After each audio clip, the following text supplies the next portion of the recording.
Hello दोस्तों, स्वागत है आपका हमारे इस यूट्यूब चैनल पर। आज हम आपके लिए एक नया टॉपिक लेकर आए हैं जिस पर हम डिस्कस करेंगे। उससे पहले मैं अपना सेल्फ इंट्रोडक्शन देना चाहूँगा। मेरा नाम एडवोकेट कादिर राणा। और भाई अपना इंट्रोडक्शन दें। मेरा नाम advocate Mohsin Qureshi, district court Baghpat. हम दोनों डिस्ट्रिक्ट कोर्ट बागपत में प्रैक्टिस करते हैं। मेरे दोस्त काबिल दोस्त बताएंगे आपको पॉइंट के बारे में। इससे पहले मैं जो है आपको इस चैनल के बारे में बताना चाहूँ कि हमने ये क्यों बनाया। हमारा मकसद जो है जनता के हर एक व्यक्ति तक कानून की बातों को पहुंचाना, ताकि वो अपना समय रहते अपना जो है उसका सॉल्यूशन निकाल सके। और हम जो है आपको जो है कोर्ट में प्रत्येक जो प्रैक्टिस में बातें होती है वो सब भी डिस्कस करेंगे। और इसके परिप्रेक्ष्य में आज हम लेकर आए हैं आपको साइबर क्राइम से संबंधित, जो कि बहुत ही इम्पोर्टेंट टॉपिक है, जो आपको अवेयरनेस करेगा, आपको जो है एक जागरूकता फैलाएगा समाज में, जो आपको जानना बहुत ज़रूरी है। क्योंकि जो घटना लोगों के साथ घट चुकी है, हम सोच रहे हैं कि वो आपके साथ ना घटित हो। तो इसलिए हम बात करेंगे आज डिजिटल अरेस्ट के बारे में। तो वकील साहब बताइए थोड़ा कुछ इसके बारे में। देखो, डिजिटल अरेस्ट होता है एक साइबर फ्रॉड। साइबर फ्रॉड भी एक समाज के लिए गंभीर बीमारी है।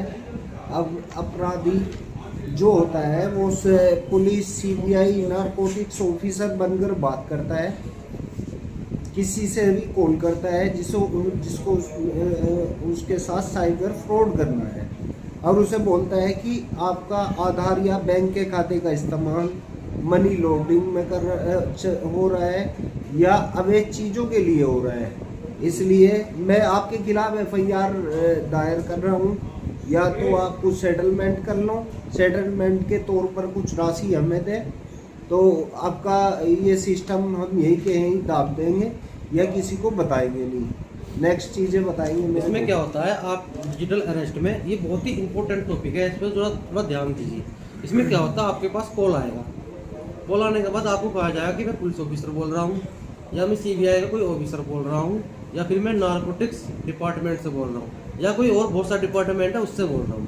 ये कहेगा कि आपके खाते में जो है जो पैसा आया हुआ है या पैसा आप ट्रांसफर कर रहे हो वो मनी लॉन्ड्रिंग का है। मनी लॉन्ड्रिंग का मतलब होता है विदेश से आपके खाते में पैसा आना। आपने जो है इस तरीके से 2 नंबर का काम किया है और आपके खिलाफ हम जो है एफआईआर कर रहे हैं। इस तरीके से आपको वो कॉल करेंगे, वीडियो कॉल करेंगे। इसे कहते हैं डिजिटल अरेस्ट होना। तो आपको इस स्थिति में क्या करना है, ये घटना हो चुकी है, इसलिए हम चाह रहे हैं कि ये घटना आपके साथ न हो। आप बिल्कुल भी घबराए ना, क्योंकि कभी भी जो पुलिस ऑफिसर होगा या सीबीआई ऑफिसर होगा या फिर और डिपार्टमेंट होगा, वो या बैंक होगा, वो आपको जो है कॉल करके इस तरीके से नहीं डराएगा कि आपका मनी लॉन्ड्रिंग में आपका बैंक खाते का यूज हो रहा है या आपका आधार कार्ड किसी गलत जगह यूज हो रहा है। तो ठीक है, आपको इसमें घबराना बिल्कुल नहीं है। तो आपको इसमें क्या करना है, आपको इस तरीके की कॉल आती है तो आपको 1930 पर तुरंत साइबर क्राइम को जो है इसकी सूचना देनी है। या फिर आपको इनकी वेबसाइट है, cybercrime.government.in पे आपको जो है इसकी शिकायत करनी है। और सबसे मेन बात यह है, इस तरीके से आपको कोई भी कॉल आता है तो आपको अपनी निजी जानकारी उसको शेयर बिल्कुल भी नहीं करनी है। इसी तरीके से हमने ये एक छोटा सा उदाहरण दिया आपको साइबर क्राइम का, और बहुत तरीके के हैं। अभी हम आपके साथ दो जो हमारे पास केस आए हैं, मुकदमे आए हैं, उनके बारे में हम आपको शेयर करेंगे। तो आप एक रिसेंटली हमारे पास केस आया और उसको हमने सोल्यूशन भी कर दिया, उसके बारे में हमारे एडवोकेट साहब बताएंगे आपको। बताइए सर। एक अभी लेटेस्ट केस आया था हमारे पास, जो पिचोकरा गाँव का था। पिचोकरा कहाँ पे पड़ता है, जो डिस्ट्रिक्ट बागपत में पड़ता है, बड़ौद के पास पड़ता है, यूपी। पिचोकरा का लेटेस्ट केस था। उसमें क्या हुआ, वो अपने खाते से कहीं और ट्रांसफ़र कर रहा था, गलती से किसी और के खाते में वो ट्रांसफ़र हो। जी सर। उसका था 7500 रुपीज़ का मैटर था ये। तो 7500 रुपीज़ जब उन्होंने जिसके खाते में गए, उन्हें कॉल किया और बोला भैया ये गलती से 7500 रुपये आपके अकाउंट में आ गए, आप इन्हें रिटर्न कर दें। तो सामने वाला जिसके अकाउंट में पैसे गए थे, उसके दिमाग में डिसऑनेस्टी आ गई, बेईमानी आ गई। वो बोला मैं तो नहीं कर सकता आपके पैसे वापसी।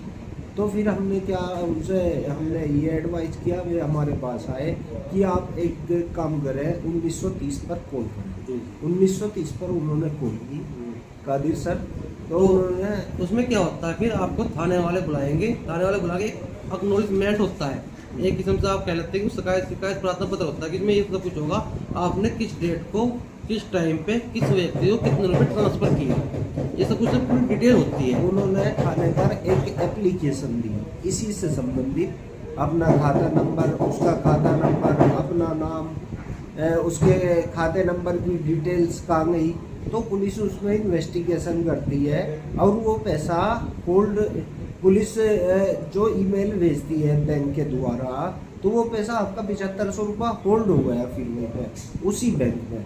फिर उसके बाद कोर्ट का काम आता है, कोर्ट के काम बताएंगे मेरे दोस्त। फिर उसके बाद क्या हुई, हमारे पास आते हैं सर, कहते हैं कि ऐसे थे मेरे 7500 रुपये जो है ट्रांसफ़र हो गए।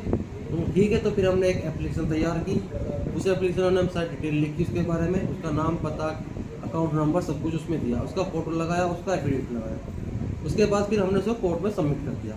तो कोर्ट में सबमिट होने के बाद उसमें क्या होता है, कोर्ट जो है थाने से संबंधित थाने से रिपोर्ट मंगाती है उसमें कि ये क्या मामला है, इसमें क्या नहीं है, आप बताइए। फिर उसके बाद सर बताएंगे। रिपोर्ट आती है, जैसे ही रिलीज एप्लीकेशन फाइल करते हैं हम कोर्ट में, उस पर थाने से रिपोर्ट आ गई।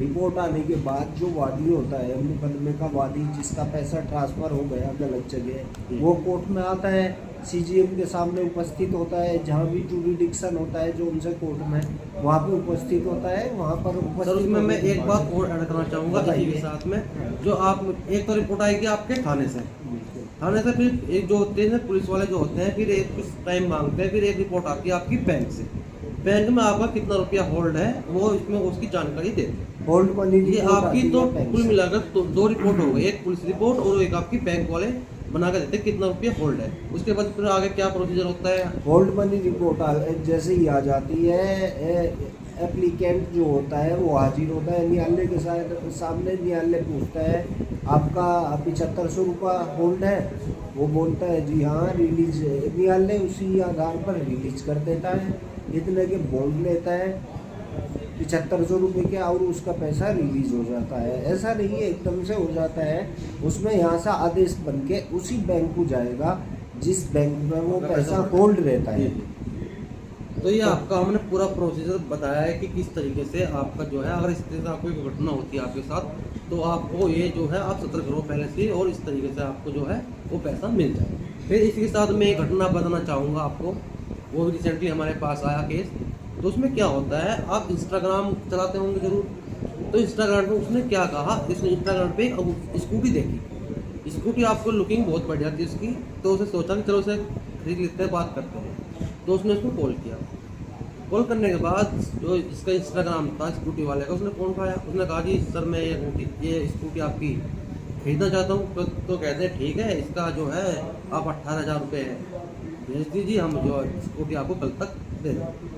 तो उन्होंने क्या कहा, बहुत ही चंट होते हैं, बहुत चालबाज होते हैं ये लोग। तो उन्होंने क्या कहा सर, तो उसने पहले कहा कि मैं केवल आप 2000 रुपये गेट डाल दीजिए मेरे अकाउंट में, मैं आपको क्या करूँगा 2000 रुपये में आपकी ये पैकिंग करा दूंगा, इसकी आपके डॉक्यूमेंट तैयार करा दूंगा, इस तरीके से। तो फिर क्या करते हैं, जैसे हमने 2000 रुपये उसमें भाई ने उसने घेर दी, उसमें घेरने के बाद क्या होता है उसमें वो उसके फ़ोटो भेजते हैं कि देखो हमने आपकी स्कूटी जो है पैकिंग करा दी है अच्छी तरीके से, आपके डॉक्यूमेंट भी हमने तैयार करा दिए हैं, और आपके नेक्स्ट डे 12 बजे तक वो आ जाएगी। फिर सर बताइए इसमें फिर क्या होगा। असल में एक्चुअली क्या होता है, वे बहुत चीट लोग होते हैं, उनकी प्लानिंग ही इसी तरीके की होती है कि किसी को ठग लिया जाए साइबर फ्रॉड के द्वारा। मतलब वो आपका माइंड इस तरीके से हाईजैक कर लेंगे, आप सोच भी नहीं सकते, इस तरीके से हाईजैक कर लेते हैं। इन्होंने बताया अभी मेरे दोस्त ने कि जैसे ही 12,000 रुपये या 10,000 रुपये जब वो डिमांड करते हैं, तो बार बार वे फाइल के नाम पे, कभी फाइल के नाम पे पैसे ठगते हैं, कभी डिलीवरी के नाम पे पैसा ठगते हैं, वे कंटिन्यू पैसा ठगते रहते हैं।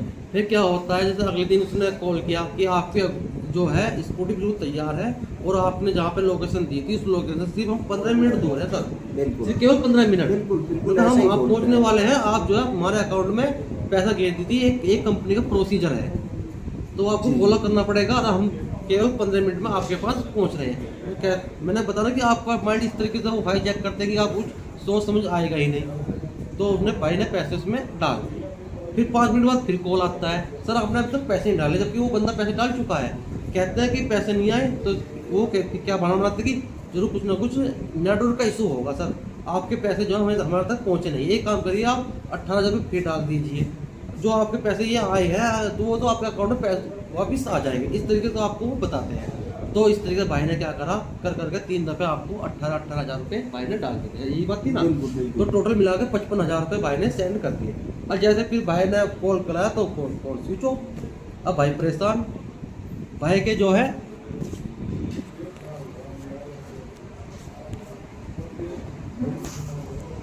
भाई के जो है 55,000 रुपये चले गए।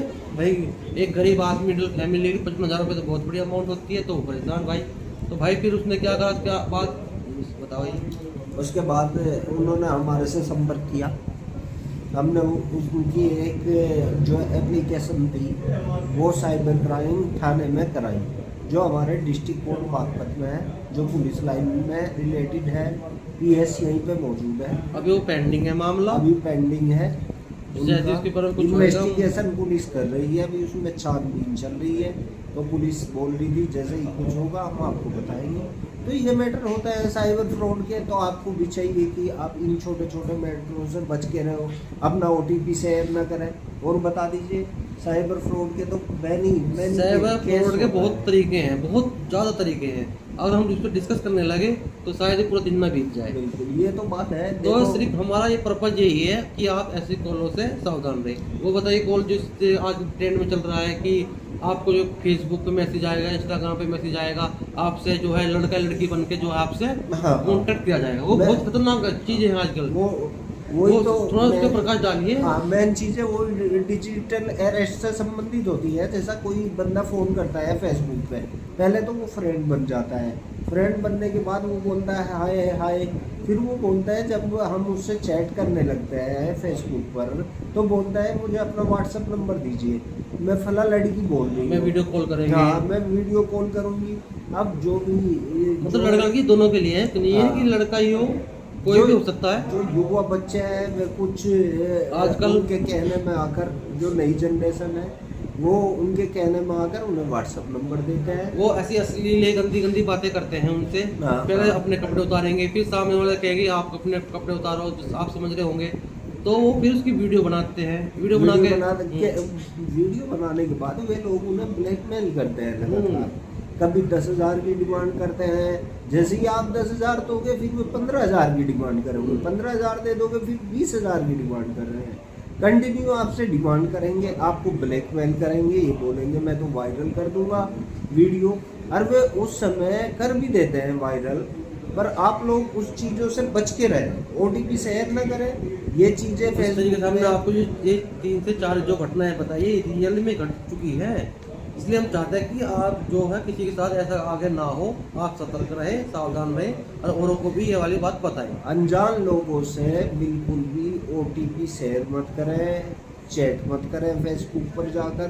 पहले सर क्या होता था, क्राइम ये होते थे, चोरी डकैती। अब ये ना उठ के ये साइबर क्राइम। अब देखा है खतरनाक क्राइम। अब डिस्ट्रिक्ट कोर्ट बागपत में आपने एप्लीकेशनों का हाल देखा है, सब साइबर फ्रॉड में लगे हुए हैं।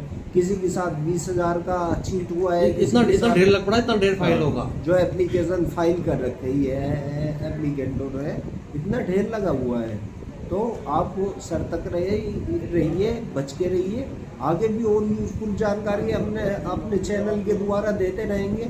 हमारे से कनेक्ट रहिए, कमेंट कीजिए, अपने सजेशन दीजिए, अपने कमेंट दीजिए, बताइए कि आप साइबर क्राइम के बारे में क्या सोचते हैं, क्या समझते हैं। और जो है हमारे इस चैनल को आप सब्सक्राइब कीजिए, शेयर कीजिए, ताकि हर एक आदमी तक ये जो है जानकारी पहुंच सके। कमेंट में पूछिए, जो भी चीज़ हमारे से हम बताएंगे, कानून संबंधी और पूरी जो प्रैक्टिस में जो चीज़ें होती है हम आपको पूरी डिटेल बताएंगे। हर एक मुकदमे के बारे में हम आपको शेयर करेंगे कि इस मुकदमे में क्या होता है, कैसे आपकी फाइलिंग होती है, कैसे FIR होती है, कैसे चार्जशीट होती है, कैसे आपकी गवाहियाँ होती हैं यहाँ पे। तो बस हम इतना चाहेंगे कि आप हमारे साथ बने रहिए और हमारे चैनल को सब्सक्राइब कीजिए, ज़्यादा शेयर कीजिए। Thank you so much.